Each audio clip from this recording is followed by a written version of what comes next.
Shelley Peterson. I'm graced with your presence on my birthday on the Capital Raiser show. How are you doing today? Well, happy birthday. I'm tickled pink that you would pick me to be on your birthday, and I just couldn't be more pleased, and quite frankly, I'm honored. So thank you for having me on the show, Ruben. Oh, and I'm I just love you and your wife to pieces. I remember the first time I met you guys, and I just thought, what a neat couple. And you weren't married yet, but you're on your way there. So congratulations. We just celebrated, our 1 year yesterday, and we've been married legally, but we haven't had a religious ceremony or an actual wedding with, a planned event. So that's going to be coming up this year. But we technically are married. We did that to advance the residency process because she's from Mexico. I love it. Well, I'm coming to your wedding. Yeah, you said that I'm gonna crash your wedding if I get invited or not. I will be there. We have to figure it out because we want to do it in Acapulco, but we want to do it in Sedona. So we have to figure out where, and we have to do it really fast. And we have to figure out if we're going to do it with, in English or Spanish, et cetera, et cetera. Anyways, welcome to the show. I'm super excited. We get to talk about all kinds of good stuff. We were talking a little bit about typical American mindset, right before we got started, which is essentially grow up, go to school, get a good job, get a corporate America background, work 40 hours a week, have a safe, secure job. And that's where you started, but then you left that. So tell me about how that mindset shifted. Let's go into your background. What did you do and why did you get out of it? Okay, well, I'm a Filipino American. I was born in Tulsa, Oklahoma, and my mom's a crazy Asian woman. And so, yes, you're right. It is a typical American mindset, but it's even more if you have an Asian mom. I don't know if you have any Asian listeners, but if you have an Asian mother, this is going to hit home with you real quick because it is drilled until you are like when you're walking that you are going to go to school, you're going to go to college, you're going to get the furthest education, and you're going to get the best job and the best profession, and you're going to stay there. Gone are the days of the golden handcuffs where you stick in a job for 30 years. I have a pharmaceutical background, so I got really good at interviewing because, from one pharmaceutical job to the other, it was, oh crap, I'm getting laid off again. I'm being displaced. Something's going on. They're downsizing again. I could tell you in my career in the pharmaceutical sales, I worked for Big Pharma Merck from 2003 to 2008. I took a year off to raise my kids. They were small. And then I was in women's health. But throughout that whole process, I probably was laid off roughly around 7 to 8 times throughout my career. And it can be very jarring because I remember distinctly I was working for a wonderful big company, pharma, and I thought I was going to retire with this company. Love my job, love my customers. And one day my boss said, Shelley, I don't know how to do this, but you've been displaced. Now, here's the sticky part. I had helped my sister get into that pharmaceutical career. So we both had the same boss. And we were known as the Merck sisters, running 2 territories in Oklahoma. Well, she was brand new to the company. I'd been with the company for a good solid 3 years. She gets the position and I get laid off. And the reason for it was because I didn't live in my zip code, or I was a zip code away from my territory. And so I thought, wow, it doesn't matter what type of seniority or what type of performance you have in this industry, you are disposable. And I think it was in that moment I had that mind shift of maybe I should have a plan B, maybe I should have a backup plan. So I did more multi-level marketing at a point in time, which was awesome. Did great, earned the white Mercedes, had a great team. Wow. And then Arbonne? Yeah, how did you know? Because you said white Mercedes. Yeah, I know. But now I have my own. I have a red Mercedes, but it was nice to be given a car. But I see my skin doesn't look good, Ruben. Do I still look good? 45. Phenomenal. But my sister was my husband was pursuing real estate, and I'm like, all right, man, this is going to be tough. I'm like, we can't have 2 full-time businesses. We need to pick one or the other. And in that moment, Cory said, I think we need to stick with real estate. I have a good feeling. At the moment, I had the more of a financial hold where I could make the most income because of my background. I have a master's in science, and I really enjoyed the pharmaceutical sales. I was just kind of playing the Arbonne business, which is still a great business for those that are out there that are doing it. Yes. But we chose a different path, and I'm so thankful that we chose real estate because I tell you what, it has just been, we call it sunsets and palm trees. It's been a lot of fun, and I've been very, very blessed. And just to watch But watched the company you had grow. actually mentioned before the show that you came into real estate kicking and screaming and fighting. Oh gosh, yeah. Let me So tell you, I so at what point did you say, I mean, you were in corporate America and you said, I'm not doing this anymore. Let's go into real estate. Tell me about the transition. so How did you get in? So when we decided to do real estate, Cory opened up the company in 2005. We went. I think you've heard of Cory Peterson's story of going to Hawaii and so forth, and it was just a beautiful dream to have. And I'm like, we can do that. And he knew that real estate would be the vehicle to go there, but I needed to keep my day job so he can somewhat play real estate, because back then he was just kind of fix and flipping wholesale. He was just trying to figure it out. And, you want to talk about the educational piece. I swear to God, this man has a PhD from Harvard University when it comes to real estate. I mean, the man has just absorbed so much information.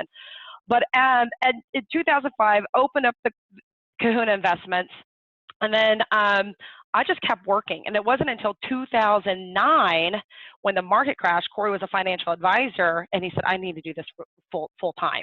So I think that's where he had to really go in full time into real estate. And I said, okay, giddy up. I'm here for you. Basically, like, there's a lot going on, because if you were to look at our lives about 10 years ago, we were swimming in financial debt. We were barely making it. I mean, we were living off of one paycheck. We actually did the Dave Ramsey program. We literally moved out of our home that we built 12 years ago and moved in with my sister up the road to get us out of the mess that we were in. And from there, Cory's real estate career just catapulted. But for me, I was a type of woman, I'm like, okay, I support you. I'm going to hold the fort down. We're going to dig ourselves out of this mess that we created. You're going to do real estate full time. No more playing. You're going to get after it. I'm going to pay the bills, and I'm going to move up that corporate ladder. And that's exactly what I did, Ruben. I moved up that corporate ladder so quickly. I was a #1 sales rep in the company, back to back, 2 to 3 years in a row. Went on these great trips. I mean, talking about having that corporate golden handcuffs, I had it. I was a believer. I was a performer, and I was going to move up in the company, and I was going to let Cory just stick, I was going to support him and let him figure out real estate. And throughout that time, I got promoted to a district manager. Now I have, I feel like I've arrived. I'm managing nine wonderful ladies across the Western region, but it came at a price. Even though I was making really good money, I was sacrificing my time with my children and with my family. Cory was starting to do really, really well with his fix and flips and his wholesale business. We haven't even touched apartments and how apartments changed our lives. But him and the kids would go off, and they would go on these great vacations, and I had to figure out how much PTO I needed to save up next to even spend a day or two with my family. And it started to become very, I don't know, I felt like I was missing out. It's called FOMO, fear of missing out. Like, man, I'm missing out on all the fun stuff. And I was traveling so much with my job. It was exciting and fun for a while. Then it got old very quickly, because that wasn't the life that I envisioned for myself and for my family.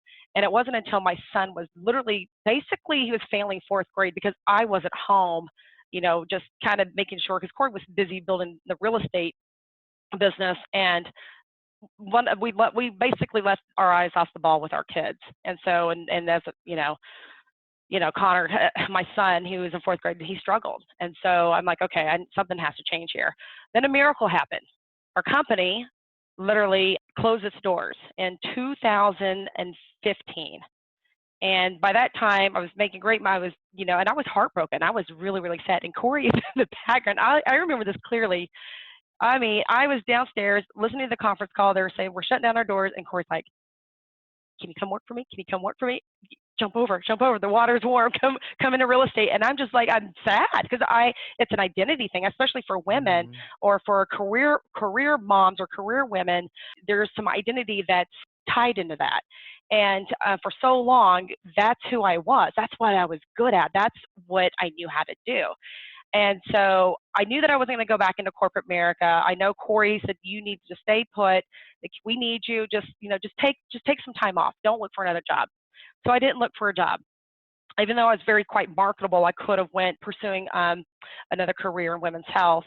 And I would just basically took a sabbatical and just kind of reevaluated what I wanted in life. It was one of those mind shifts. It's like, okay, we either need to redefine who you want to be and what you want to do. I knew that I was capable of doing so much more, but not sacrificing my time freedom for it. Make sense? Yeah, and now you look at it as a miracle that company closed. I heard that very specifically. I've had to have that same mindset shift sometimes as well, where you're just like, something happens and you're like, oh, this is horrible. That's what happened when I split up with my real estate partner. I was so depressed and I went back to corporate America and I hated it. And then I realized that because of the fact that I hated it, I quit my job, went down to Mexico and met my wife. And if I hadn't have been, in that situation, then I wouldn't have had my miracle either. So I get it. Man, I tell you what, I call those moments God things. It's like you can't explain it. It's like it's a God thing. I've had so many of those in my life. I just do the work, and I always just say God will control the outcome. You just don't know what He's got in store for you, and so I'm a firm believer of that. But to move forward, yeah, I literally went in kicking and screaming because Cory and I are very, if you ever want to know what it's like to work with your spouse. It can be very challenging at times, and Cory and I's love story is a funny love story. We met at the Karaoke bar in Norman, Oklahoma. Yes. But I'm sure he's shared that story with you guys. But I love my husband is the most awesome human being in the world. I love him to pieces. But man, when we get in the office and we're doing work, it's like, dude, stay in your lane. I'll stay in my lane. Because you know what the problem is, Ruben? I don't like being told what to do. And sometimes Cory has to tell Mama Peterson what to do. And that's hard for me because I come from an alpha role. So for women that are, for your female audience listeners, it can be tough sometimes to take that in. But I've learned to just let him finish and say, what do you need? How can I help you? And then just move from there. So it's been a learning curve. But if I were to tell you 3 years ago, if I would do real estate and help him with all the moving pieces that goes on in our business, I would have said, absolutely not. I'm just going to do my thing. I'll figure something else out. I had no desire to be a part of this business. And were you on the sidelines, kind of watching from outside when he moved from wholesaling into syndication? Yes. Tell me did you participate at all in the first capital raise? What was going on as he was doing that? What did you see? I always like to say that I'm the person that's kind of like the setter, because I am passionate about diversifying your funds. I'm not going to knock the stock market, but because Cory used to be in that realm, I knew the painful stories of his clients coming in when the market crashed and their 401ks went to 201ks. And he would just say, Shelley, he was heartbroken because he couldn't help these people. And so I've always been a firm believer, especially to my closest friends and family. I'm like, dude, if you guys have, lots of money tied up in the stock market, have you thought about diversifying your funds? Like, have you thought about investing in the real estate? You really need to talk to Cory. And I didn't know I was capital raising because it was just came out naturally. I wanted to make sure that all my friends were smart about their money or how we could help them. And a lot of it was just personal friends and family. And I'm like, God, you should talk to Cory. And I didn't know I was part of that. Right. But it could be as just a simple conversation of, man, have you thought about doing, what Cory does? You should really talk to him. And that's kind of how that got all started. I remember talking to my girlfriend. We were just in the bar having a couple of beers and just catching up. And somehow we got on the conversation of she had 401k, and she's like, yeah, it's not doing crap.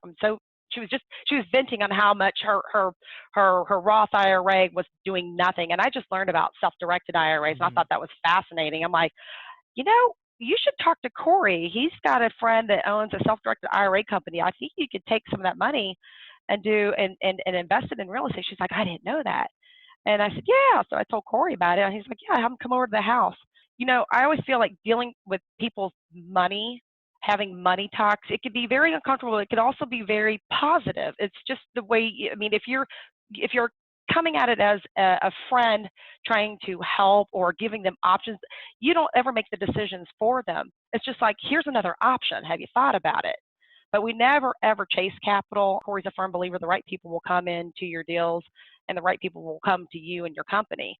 And so, but we're I know that he is very, very diligent on making sure that we have very transparent and open conversations. He always talks about the good, bad, and the ugly, what could happen. And I think that's very important. And in the pharmaceutical industry, we used to call that fair balance. You would have to detail the doctor on a product circular, and you would tell the advantages of the drug, but you also tell them the disadvantages, like what are the side effects, what could happen. And I think if you're capital raising, you have to do that. You have to disclose anything that could happen.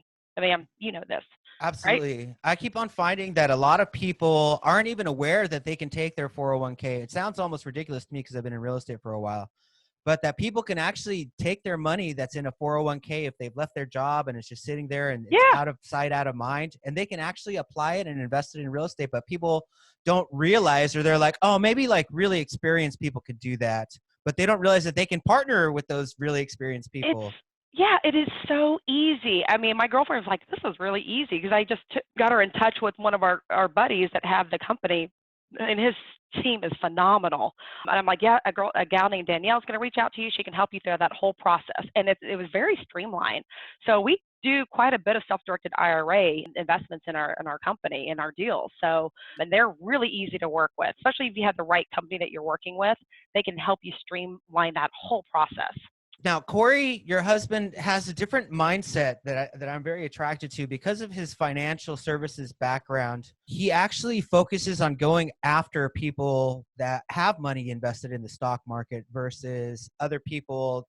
Yeah, there's a lot of syndicators that offer 15 to 20% return on their money, but that almost seems too aggressive for the mindset of somebody who has their money in the stock market. They're really very excited if they're getting 4 to 8%. And Cory takes advantage of that while helping his investor equity partners, but that's his main focus, or I believe one of his main focuses. Tell me a little bit about the mindset of the people that he goes after in order to help them invest in real estate. I think the common thread that most people want, if you look at middle-aged America, people that work very hard for their money and they're saving, they just want a consistent return. They really don't want to gamble. So there's a difference between passive investing and then the active investor. Most of the investors that's in the real estate game, they're pretty savvy and they want those big, quick, large returns.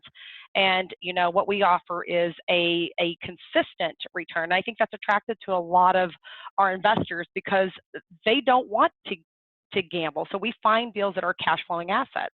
And so when we underwrite our properties, they're very, very conservative.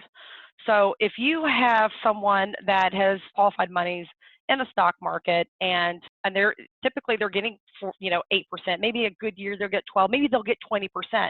But what's fascinating is over the years, if you get 12%, 20%, and it drops to 4%, there's a big difference over that 10-year span of that up and down versus a consistent percentage time after time after time.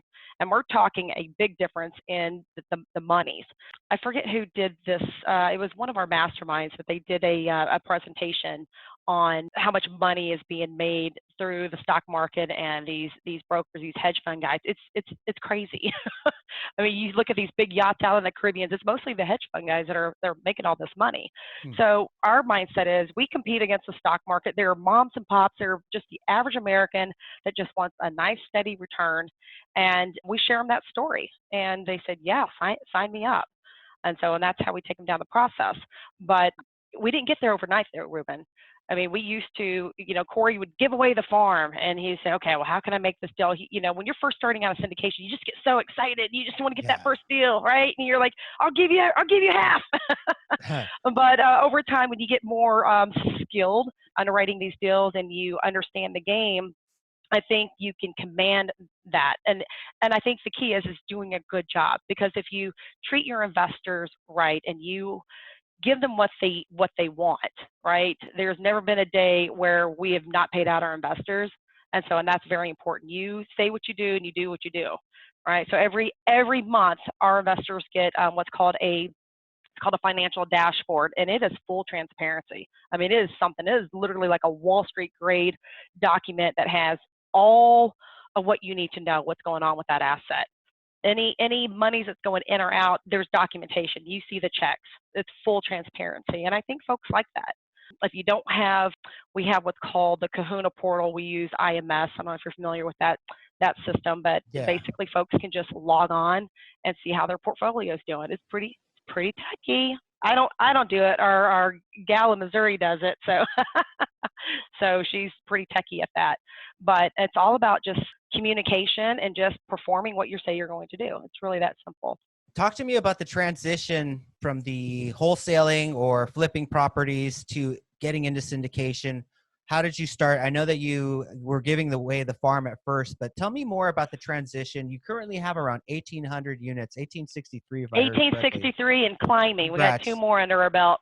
That's two awesome. more projects. So yeah. how has the business been evolving since that first syndication? Tell me what you guys have learned along the way. I tell you what, I just remember, I remember it as night as day, man. Cory was just so tired of flipping, fix and flipping. He missed our son's soccer game. I think he shared that story. He was just heartbroken because, with fix and flip or wholesaling, your time is eaten up. Either you're going to check out your properties, making sure your GCs are doing what they're doing, like, oh crap, there's tile that, it's missing. I got to run to Lowe's. I got to do this and that.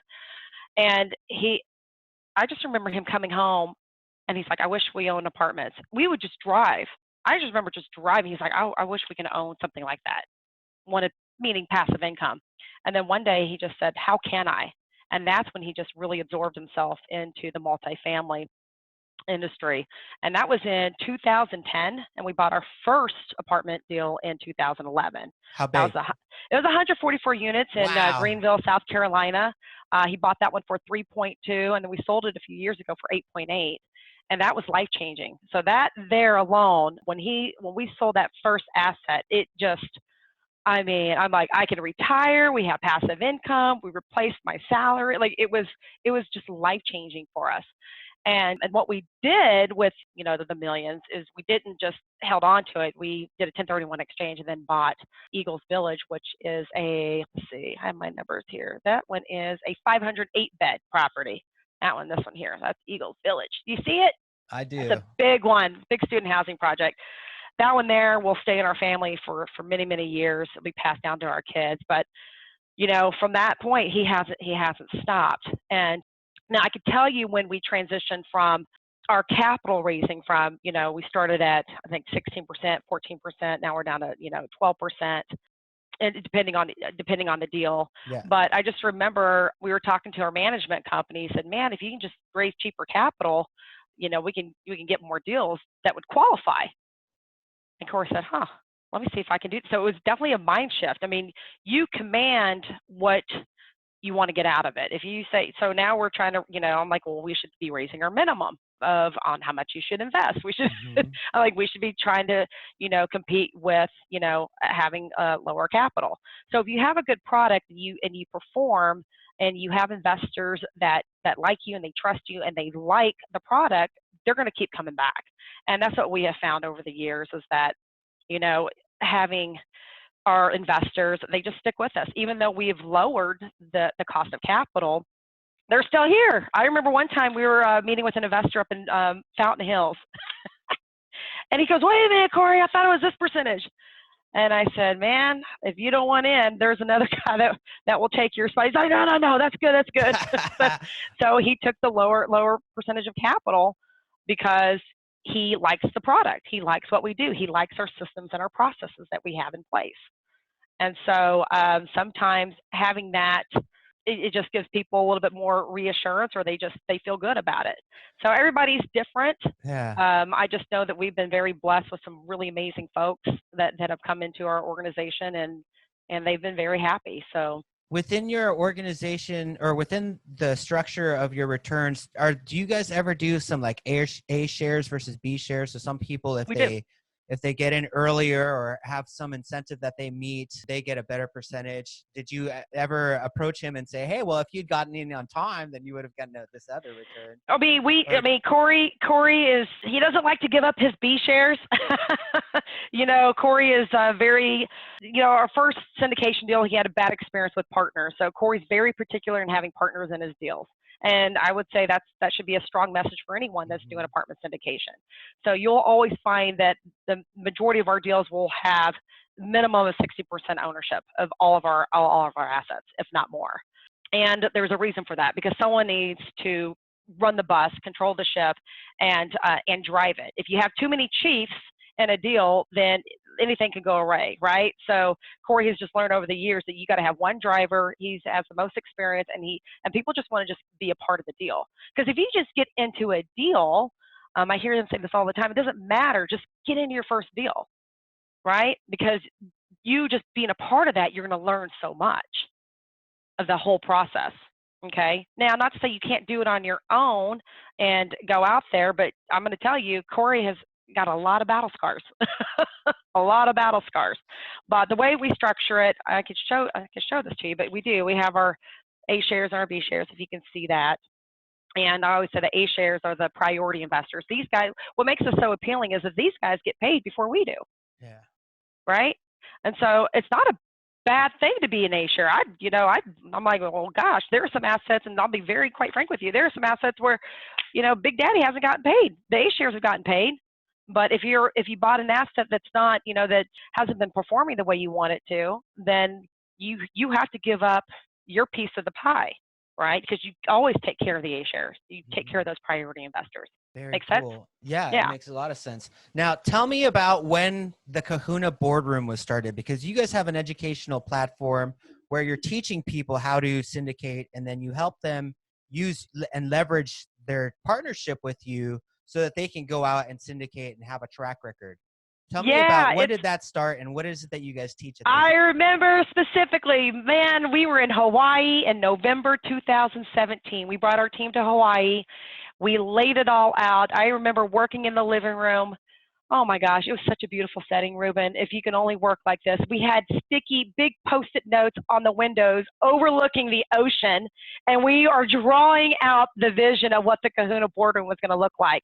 That was in November 2017, and then we launched our very first boardroom in March. So it was March of 2018. So November, December, January, February, March. 5 months later, 6 months later, we had our first Kahuna Boardroom in 2018. So far, we are on our 7th. We only do 3 a year, and we only take 35 attendees, and they have to go online. They have to go to www.kahunaboardroom.com to apply, and we really just want to help folks that are serious about dealing apartments. And I will tell you the reason why that Cory, we started the Kahuna Boardroom is because over the years of learning apartment syndication, he never really found anything that was set from point A, B, C, D, like in steps. I mean, he got so much education from some really great mentors down the road, and he's very, very thankful. A lot of these guys have shaped Cory for who he is today, but he's like, man, he's frustrated because he didn't have credibility. He wasn't really good at raising capital at the time. He didn't know how to transition his capital from fix and flip to apartment syndication. All of he'd go to these events. He's like, man, they're selling me more crap. Like he'd just get frustrated. So after years of doing this, he's like, man, I really want to create. He goes, I wish there was something that folks can get fed, not be sold anything else, and have the resources and tools to do their first deal. And I said, dude, create it. And that's what we did. And that's kind of my baby too, because I run the events and I put my Kahuna Mama Peterson special touches. We have our luau. Folks are greeted. It's how I would want people to come into my home. I don't know if it's the Asian hospitality in me, but we really do want it special for folks. And we want folks to really feel confident that they can walk out of there going, I can do a deal. I can do my first deal and I feel good about it. So day one is all dedicated to raising private money. We have our PPM lawyers that come in, we have our loan officers, we have our self-directed IRA, and we do role playing of what that sounds like. You're opening, how do you talk about capital? And so a lot of times it's the wordsmithing and the approach, your elevator pitch on what you need to say or do, and then what's the follow-up steps once you approach a potential investor. So that's day one, and it goes pretty quick. It's a very long day, but it's very informative. And then day two is all about underwriting a deal.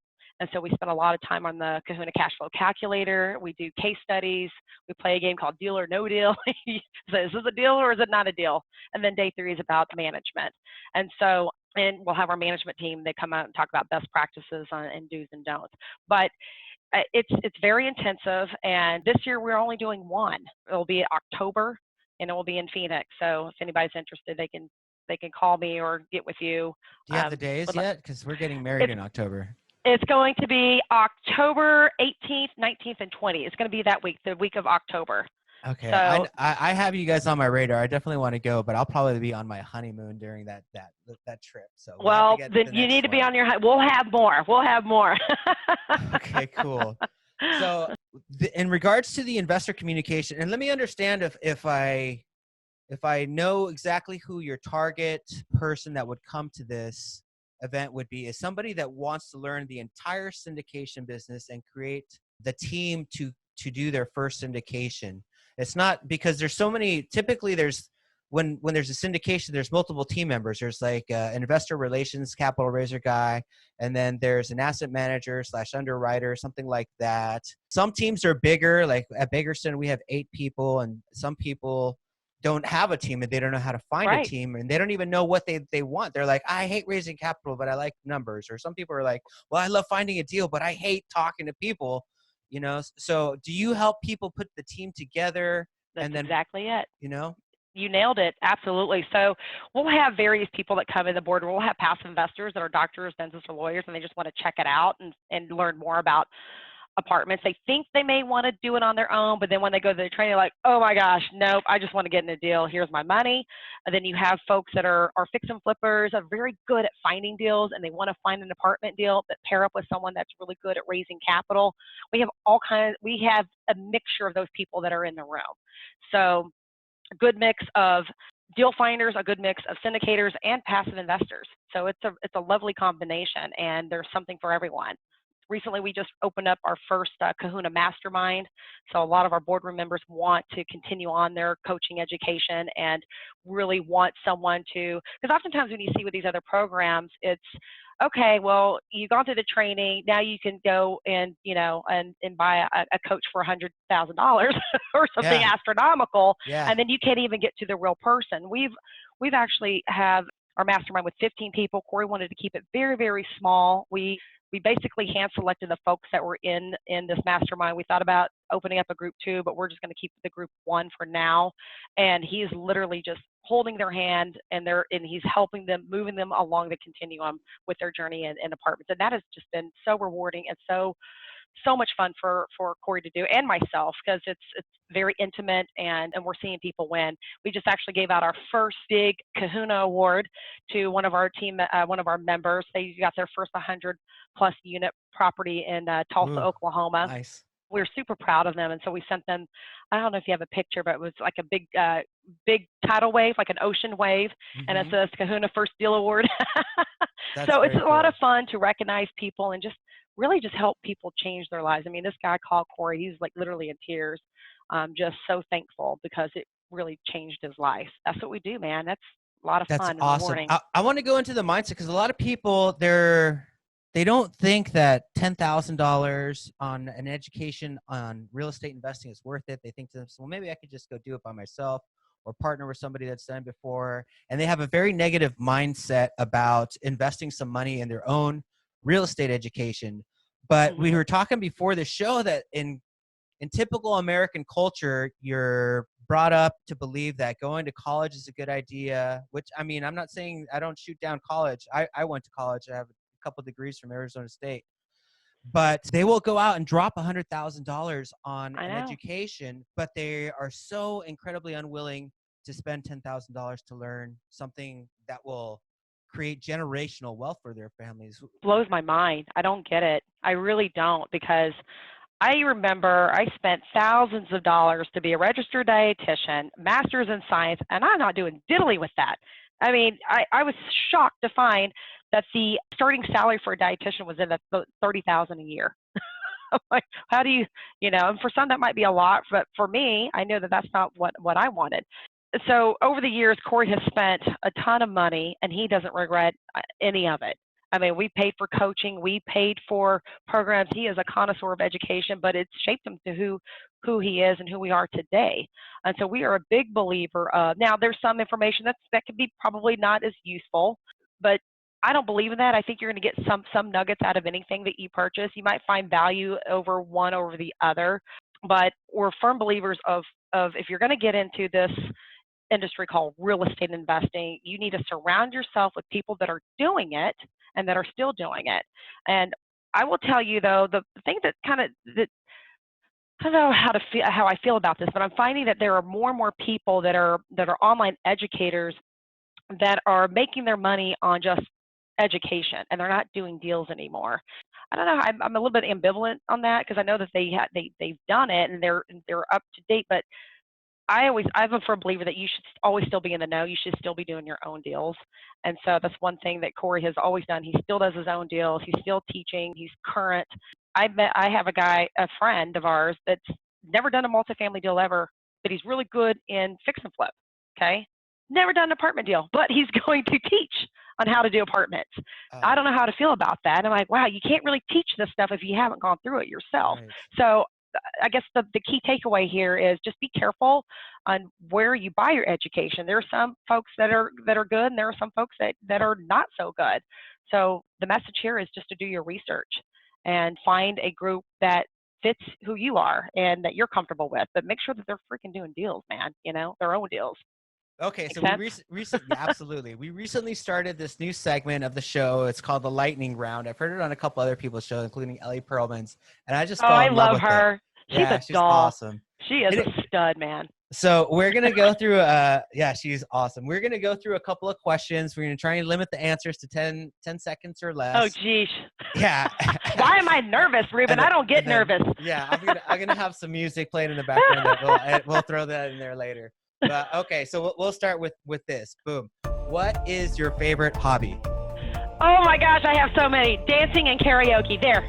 Oh, I like karaoke. That's right. Okay, your favorite book? My favorite, Copy Your Way to Success, my honey. Oh, Spent 2 years on an airplane. I still don't have that. I was supposed to get that from you guys. What? I will send it to you, my friend. He's got some really cool, look at these big ideas that are in here. Big idea. Awesome. Wishing for things in life is fruitless. Oh my gosh. Your favorite game? My favorite game, Monopoly. It's a household favorite. We play, my kids still cry. And my son cheats. He hides his money, and then out of the blue, he's buying hotels. I'm like, "Where'd you have that money, son?" That's always fun. What's your favorite culture? My favorite culture? Yeah. Oh gosh, I love so many. You gotta pick one. You know what? I'm gonna have to stick with my heritage, man. Filipinos, the Philippines. Right. Your favorite travel destination? My favorite travel destination. Hawaii. Specifically Kauai. Okay, and then who is your best friend? Oh, there's only one, Ruben. You know who he is. My love, Big Daddy Cory Peterson. Amazing. He is my best friend. And then your favorite food? My favorite food, oh gosh, I love so much. I can't pick one. I love all foods. I'm a culinary connoisseur. I love good food. Oh, that's fantastic. I can't pick. That's a tough one. All right, that's cool. I can't pick. I can't pick. Thanks for that. That's fun. I like that little segment. I should reverse lightning speed with you and throw you those questions. Well, do you have a podcast? Did I hear you say that you were going to start a podcast, or you have a podcast? Are you doing some Jedi mind trick on me right now? Do you? We had a conversation about that. No, I don't. I currently don't have a podcast. It's been thrown around. I mean, I don't know who would want to listen to me all day long. I would. I could listen to myself because in my mind, I think I'm my own legend. But I do think that there is a need for a female audience. Yeah. I'm very pleased to see that there are more women in the real estate arena, and because it's always been so men focused, men heavy. And so when I walk in a room, at a multifamily event, and I see the ladies, I'm like, oh, they're my ladies, and I really do love it. So I'm very pleased to see that. Me too. Cory and I have done lots of talks. We did what's called Discover Extraordinary Love, because I know that that's something that a lot of couples they struggle with if you're working with your spouse, or if you are in a relationship with an entrepreneurial partner. It can be challenging to be in that role, because it's a roller coaster ride, and you have to have a certain mindset to support that individual that is in wanting to quit their job. I mean, I would say that most people, if they came home and say, I want to quit my job and do real estate or do this business, that can be very scary for a lot of folks. Like I stated, that is, in that moment, I just believed in Cory so much. I just knew that this man was going to do great, great things. And I knew that very early on in our relationship, even though my mom, she said, when I brought Cory home, my mom expected me to marry a doctor or a lawyer. But boy, when I brought home a used car salesman, woo, I thought she was going to just die and just be buried in that moment, because Mama Lucy was not happy. And now she's like, oh, I knew he could always do it. I knew he could always do it. Change their story, change your tune. That's But fantastic. I do think that there's a big need for that. And a lot of folks, they struggle in their relationship because they have an entrepreneurial partner. And so if we can help folks get through that, I think that would be special. We do have some series out. It's on YouTube. It's free. Discover Extraordinary Love. So if you want to hear our tips on how we get through and maneuver through our business and relationships, that's a fun one. I personally, it's hard for me to watch because I don't like hearing myself or watching myself on TV, but I've had many, many folks reach out to me and say, that was so powerful, and thank you for that segment, because that really helped. So yeah, I love highlighting women. Those are my favorite interviews. A women investor. I mean, because I was raised by women. My father died when I was very young, even though I got the real estate vision from him because he was a real estate investor. Yeah. I had to figure it out just with women in my life, and then get them to support me on my vision. And like you said, sometimes it can be challenging to get even not your spouse or your significant other, but your family, if they're females, to say, hey, you should be, they say in my family, which is not too different from the Asian side in perspective of culture, they say, go to school and get a job, and don't do anything risky. That's So right. I had to go out and go against that and get a lot of feedback, from my family saying, hey, what are you doing? Like, go get a job. And I'm like, no, I'm going to stick this out until I make it happen. Well, so it can be very challenging. I'm glad that you did. I mean, I heard that over the years, many, many times before, to the point where I was making all the money and paying the bills, and Cory's, figuring it out, and it grows resentment amongst your family. Like, why are you letting him do this? He's not bringing any money in. And yeah, if you're not careful, if you feed into that, it can be damaging on your relationship. But you really have to control the noise, and you have to have super ultra belief in yourself and your ability, and just have that tunnel vision. And thank God Cory's very good at blocking out all the noise, and he just stayed super focused. Now, the piece to that is always getting to action. Don't let those fears paralyze you from any massive activity. Right. And so a lot of times now, I will tell you, if Cory said, hey, honey, I want to quit my job, do real estate full time, and I caught dude on the video games playing video, and he wasn't doing anything, we would have a problem. Right. But because I would watch him work endlessly in the night, Ruben, 2, 3 o'clock in the morning, I'd wake up and I'm like, where's Cory? He's still grinding it out. He's trying to figure it out. He's analyzing deals. He's working. He's just consuming the information.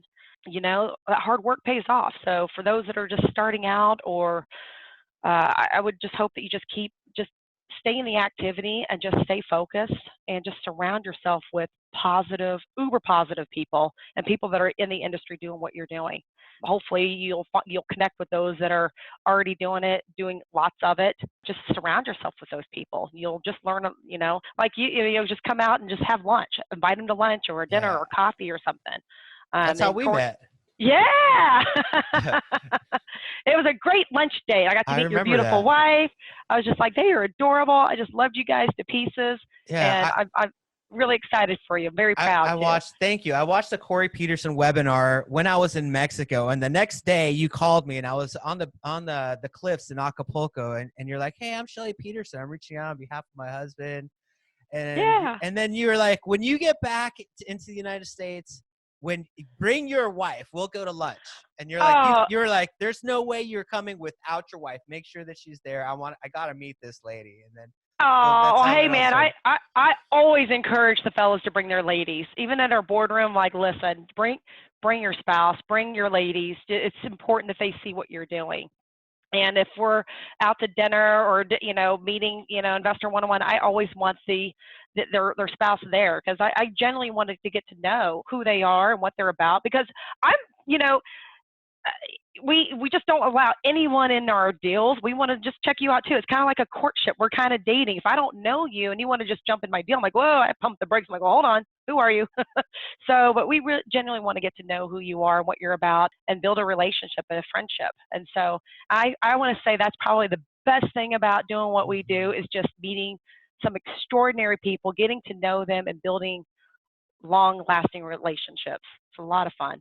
How lucky are we? That's awesome. I have 2 more questions for you, but before we jump into the last ones, and they should be brief, but tell the audience how to get a hold of you, how to find out about the Kahuna Boardroom and your educational platform, and what's the best way to reach out to you. Oh gosh, there's a couple of ways. You can go to www.kahunaboardroom.com and apply. And I'm the one that filters out the applications. You'll be getting a call from me. I like doing that. It's personal, and I just want to genuinely get to know each and every one of you. Or you can reach out on our Facebook group or our Insta and just send an inbox, and our team members can respond. We're pretty easy to get a hold of. Maybe too easy, I don't know. But we're very open people and very transparent. So if you just reach out to, or kahunainvestments.com or Kahuna Wealth Builders, you just type in Kahuna, you're going to find a bunch of stuff. So, but kahunaboardroom.com, if you're interested in our October event, that will be October, the week of the 18th in 2020. So you have some time to think about that. If you jump on and apply, I can send you some free series workshop guides, which is some really cool free training that we give away, and that will help you get started. Very cool. And then in regards to mindset, so you said you have to be very disciplined when you're dealing with your family. Is there particular books or coaching or anything that you've done for mindset preparation, mindset training, anything that you recommend? Nothing that I think of at the top of my head. I'm more of a podcast listener than a reader. Good. So I like the audio. I'm more of an audio listener, but I'm a big fan of Joyce Myers. I mean, she's a Christian evangelist, and I love listening to her podcast, because I do think that there's some really good, I believe in the biblical principles that can help you weed out or just get your mind right, and just have an attitude of gratitude, staying positive. I need Jesus every week. I struggle. I'm like, boy, I need to go to church, ask for forgiveness, because as an Asian, I'm very impatient. I can be very quick to anger. Things can annoy me, especially, you get in your 40s and you're hormonal and stuff. So Cory's like, well, what's wrong with you? And I'm just like, I don't know. So, sometimes I have to check myself and go, okay, I need to get back to, he always says, honey, find your zen. And at the moment it makes me mad, but then I'm like, okay, I just need to reevaluate. Yeah. And then, Cory's book, believe it or not, this has some really cool mindset stuff, because this is his full story of all of his struggles, all the people that told him no when he started out. And this starts when he was younger. So if you haven't read Cory Peterson's Copy Your Way to Success, reach out to me. I'll be happy to send you one, especially if you're, signed copy. We haven't really officially launched his book yet. We got some stuff that we're working out in our funnels. God, you gotta love those click funnels. So, but it's coming. If you reach out to me, I'll be happy to send you a book too.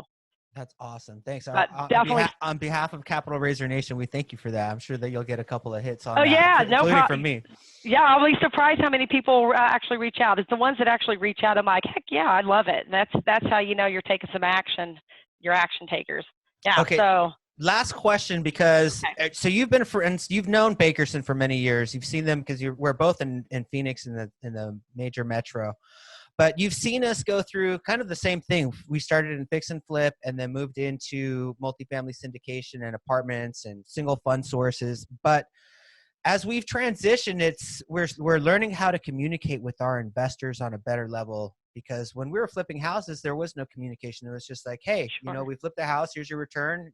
Plus your original capital. But now, as we're getting more advanced and evolving, my question to you is, what kind of communication, what tools do you have? How often, which ways do you communicate with your investors, whether they're existing or new people that are being brought on, so they can begin to know, like, and trust you and find out about who you are? Okay, so to answer your question, it's twofold. So if you have existing investors, it's always important to check in. We'll either have a team member or Cory will check in and just to test to see how they're doing, if they're pleased, and then that's an opportunity to ask for any referrals. So you always want to make sure that you are cultivating your existing investors, and that normally happens on payday. So every quarter when they get their mailbox money, that's a great time to give your investors a call. Hey, did you get your paycheck? Awesome, right? And then you just have a conversation with them. It's just checking in. All right, you happy? Great. You know anybody else that would like this opportunity? Who, and you're just checking in. But that's a great time to call your current investors. Now, if you're looking for new investors, the communications can vary. It's very, very different. One-on-ones, driving investors to an event so they can listen to, a talk, whether it's you or Bruce that's talking about why apartments, or really it's more about your company, because you can't talk about a specific deal when you're first meeting people. We all know that. So be very, very careful when you're talking to potential investors. You cannot share with them any information about a current deal, what percentages. Cory and I, we really teach very, very thoroughly on this, because the SEC is no joke. We don't look good in orange, so you really want to follow that process to the T. But oftentimes it's more on the one-on-one dinners. We use a CRM, Infusionsoft, which I call it Confusionsoft, but it is effective for email campaigns and the driving information to potential investors. Once they are an investor, again, we have the financial dashboard that we send out monthly. That's very important. So once you onboard, the onboarding process of an investor is kind of a delicate situation, because you have to make sure that the paperwork is in order, that they're very, everything's signed, and that they have an understanding. And then the filing. So that's a whole process in itself. Our team, when we onboard an investor, we get them set up in the IMS portal, which is basically kind of like a financial grade type of portal. You can do that like a Merrill Lynch or whatever. A lot of financial institutions have that. And you can track and see how your portfolio is doing. There's different ways to do that. If you're a smaller syndicator, of course, it's going to be just more one-on-one. But as your portfolio grows, and your team will grow with it, because now, once you get to about a couple thousand units, you're going to want an asset manager. You're going to need someone to manage the manager. And that's something that Cory's going to be talking about in his podcast, is how to manage the manager. Our gal that we have is Kim Brueggemann. She has a strong background in apartment management along with hospitality, which I like that combination. And so she has got some really good advice and information to give to people that are growing their portfolio, and they need to manage, have a separate second pair of eyes, is what I like to say, because Cory's so busy, and so he needs that second pair of eyes. He used to be, if it was just him and we didn't have the boardroom and all these other things going on, that's what he used to do, is just like manage this whole thing, just sit and just looking at the numbers. But now it's great when you have that on your team. Did I answer your question? I felt like I'm in my own world, Ruben. You get me talking. No, I just won't shut up, man. I love that about you. No, that's good. That makes for good content. Yeah. So I just really caution people, like, again, money, dealing with, it's an honor to have someone invest with you, honestly. I mean, that tells you that they trust you with their hard-earned money. I mean, these people work their whole lives, and for someone to give you a big lump sum, $50,000, $100,000, and say, I trust you to do the right thing, that just speaks volumes. So it's an honor, and we're very privileged that we can do that for folks. We've been in some bad investments. I was on a cruise, and this is when Bitcoin was super popular, and so we invested in Bitcoin, and guess what? We haven't gotten a return. We have gotten zero communication, zero monies back, nothing. It's like they just vanished. And I told Cory, I said, would this ever be acceptable in our company? He's like, absolutely not. And I was just you can see why people can be so jaded, giving, their hard-earned money to folks. So you have to really show them your processes, how things work. They need to have a full understanding what they're getting into. We like apartments. We think apartments, they make sense. Affordable housing is never going away, right? You're always going to have a place to live. We like the B and C properties, the cash flow, and you can get them at a good price.